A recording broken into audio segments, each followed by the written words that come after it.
Ilang episodes ang kamachi? 1 hour per episode. What's up mga ka-extra? Dito tayo ngayon sa last taping ng Pulang Wala araw Araw. parang hirap i-drag na parang Yes, tama kayo ng galing mga ka-extra. Ilang gabi na lang ko na mapapanood ang Pulang Araw. Bali, meron na lang itong 5 weeks na i-air sa prime time. So, Pero kumakain na ako. alamin natin kung ano mga pangyayari sa likod ng camera ng Pulang Araw. Ayan mga ka-extra. Ito yung mga nakasama ko. Ito, ano pangalan niyo po? Ay, si Dayan nga pala. Si Dayan to. Ikaw, brother. kelo. Si Kelo. Sundalo siya. Sundalo siya ngayon for today's video. Ayan mga ka-extra. Ano mga kaganapan kaya ang mangyayari ngayong araw na to? Ano mga eksena ang makukunan? So, ito nga po yung last taping na. Ayan. Ang kwento ng bayan ng buong Pilipino. So, din ko kayo mga ka-extra mga yan. Ayun po mga ka-extra. Kunting kwento-kwentuhan lang tayo sa aking mga nakasama. Hindi, okay lang. Ako i-interviewin nga kita eh.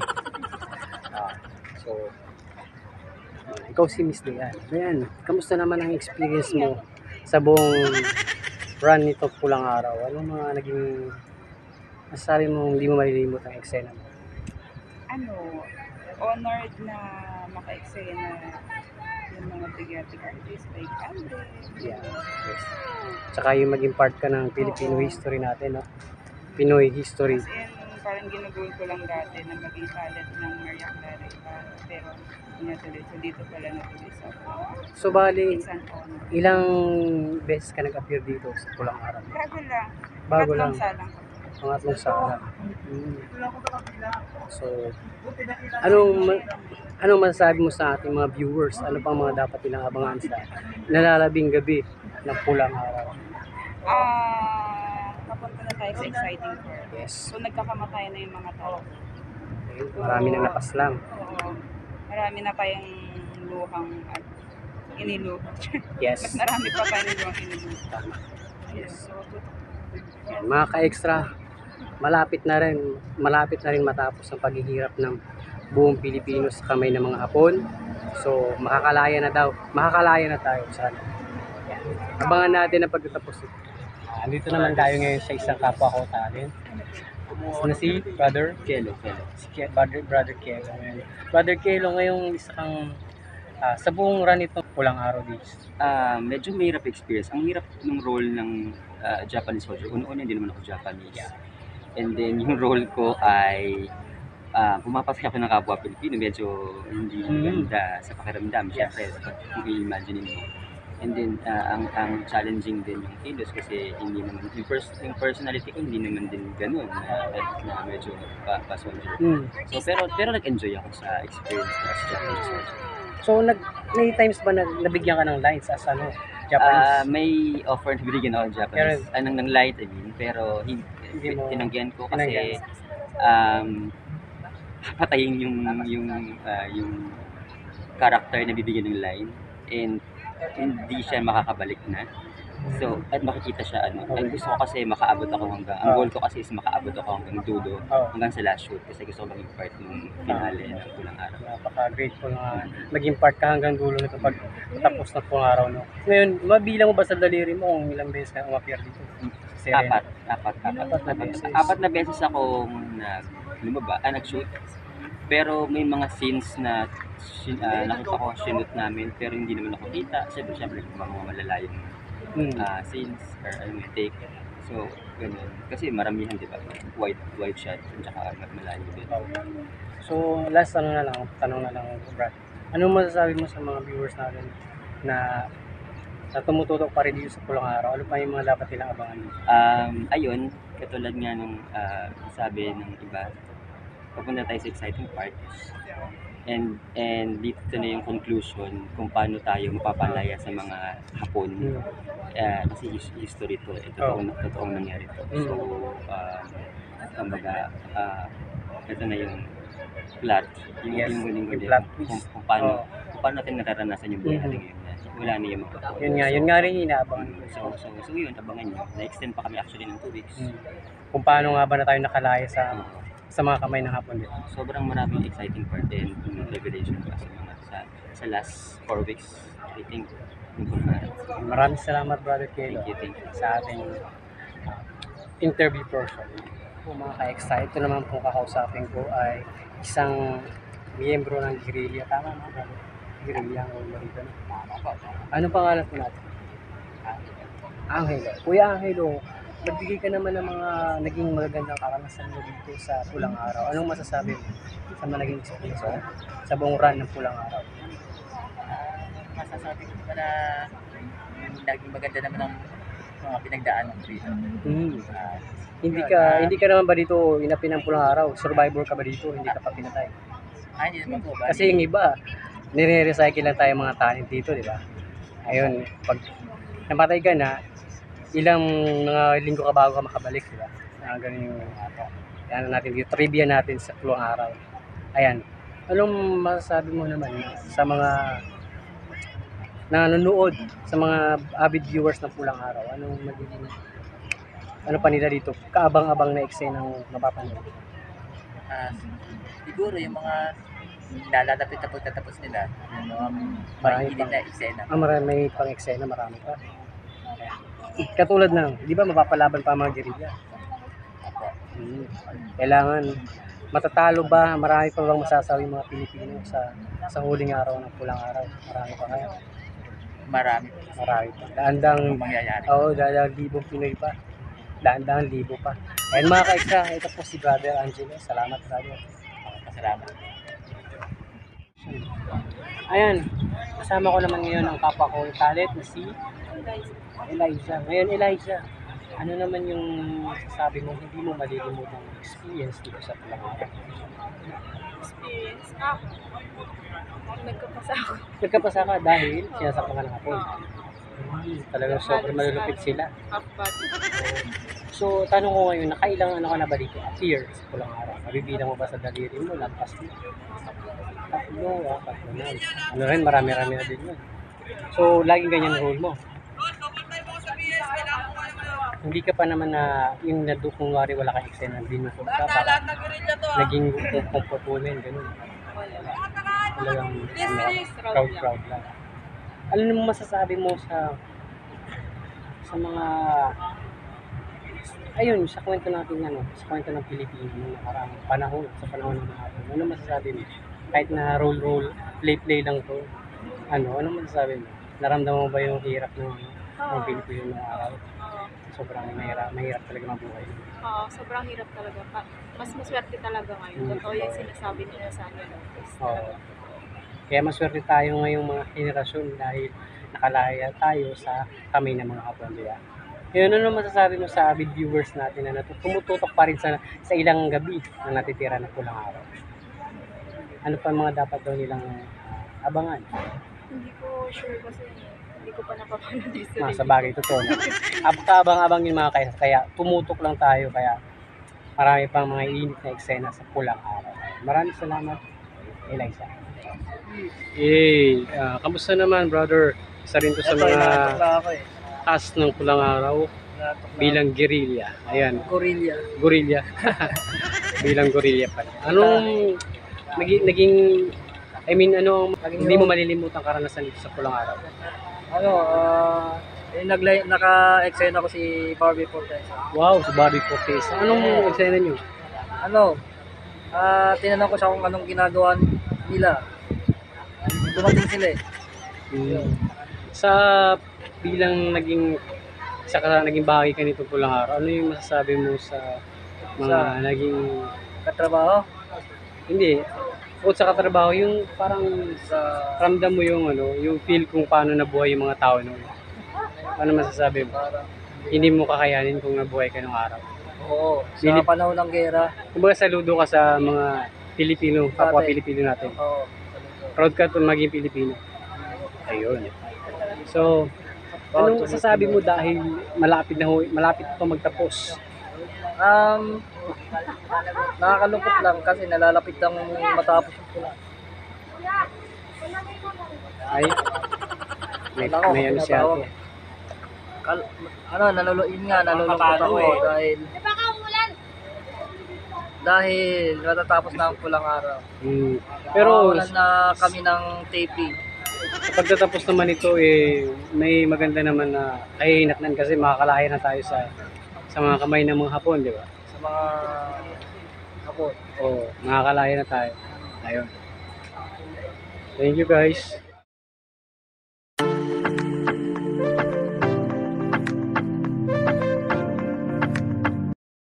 Ito pa rin po ako ngayon mga ka-extra sa standby sa location ng aming shooting ng Pulang Araw. Ito po ang standby area. Mga ka-extra. Dito sa mga tent na to, nandito yung ang mga ating bida na sila Alden Richard, Sanya Lopez, Barbie Cortesa, and si Miss Sanya Lopez. Ay, Miss Sanya Lopez. Hey ka naman po. Meron yan. Ay, si Miss Sanya Lopez bilang Teresita. Ayan.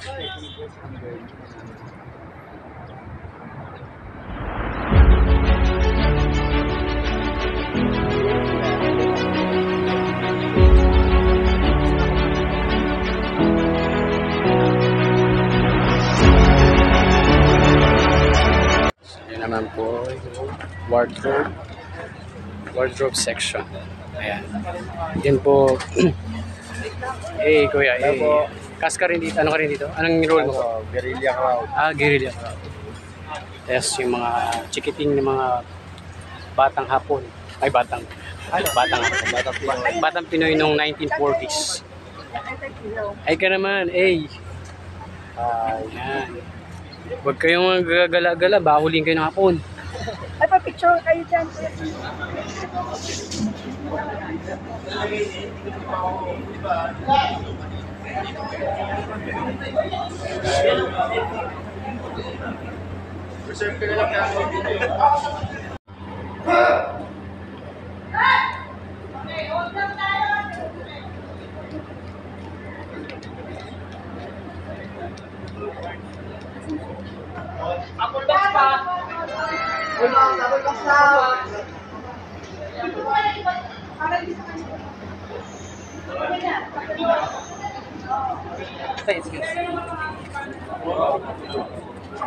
Yan mga ka-extra, ito na ang mga madudugong eksena sa Pulang Araw. Ayan, behind the scene mga ka-extra.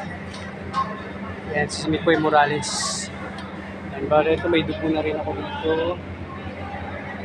Nagdedo na tayo dito, kaya marami pang mga kaabang-abang na eksena dito mga ka-extra sa Pulang Araw. Sir Mikoy, isang A naman dyan. Oy, hey. Thank you. Hey. Ngayon naman po mga ka-extra, ngayon naman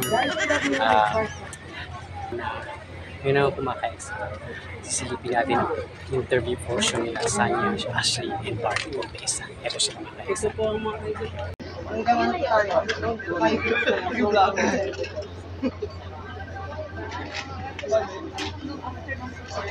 Pero sa TV, yung part, longest rest mo.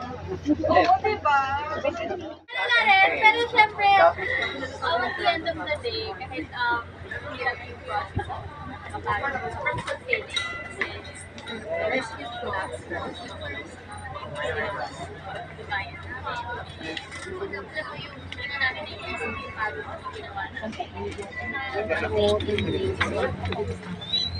Abangan mo dito, may medyo na itong mic sa kanila.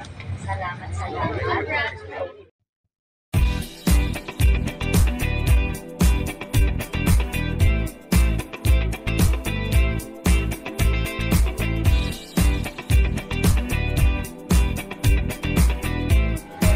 Ayan mga ka-extra, bale, nakapahinga kami ngayon. Kami sala ngayon.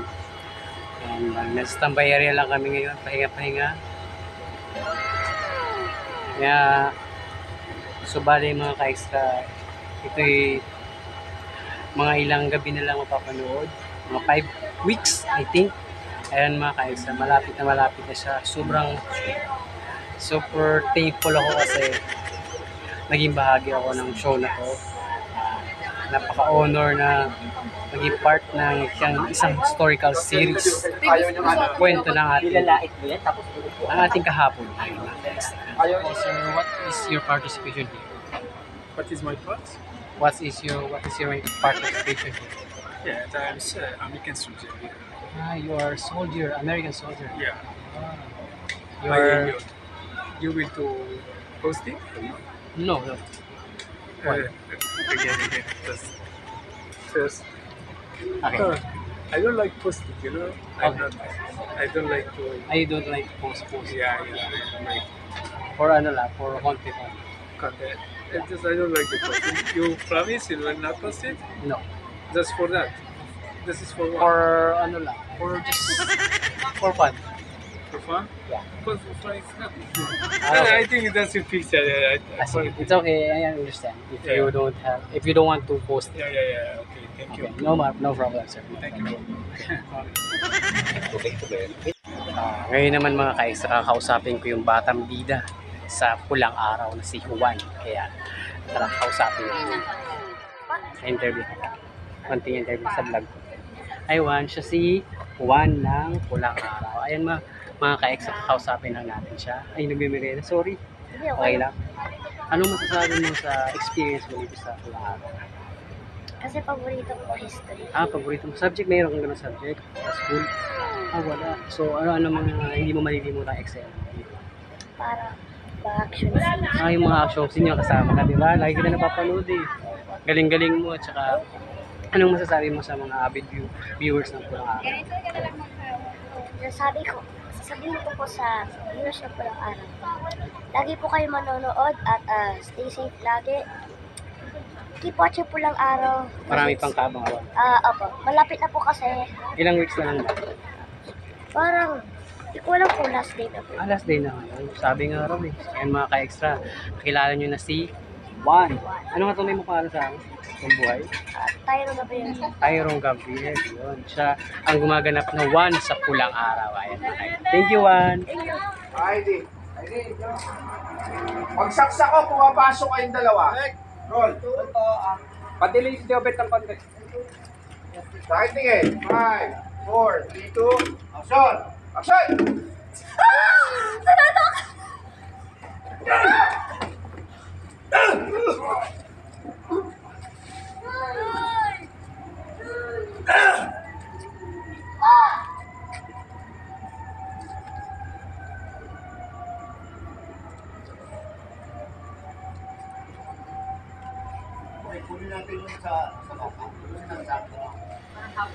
Ayan mga ka-extra, maraming salamat po sa lahat na tumutok itong vlog na to at sa lahat ng mga nakasama ko sa vlog na to. Ayan, enjoy lang yung nalalabing araw at taping ng Pulang Araw. Ayan mga ka-extra, marami pa kayong kaabangan na eksena dito sa Pulang Araw. Kaya maraming salamat po sa lahat ng mga tumutok dito.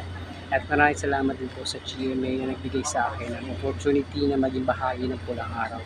And maraming salamat mga kapuso. Ayan mga ka-extra, salamat po. At huwag niyo po kakalimutan, tutukan ang huling gabi ng Pulang Araw. Ayan mga ka-extra, maraming po salamat. See you on my next vlog.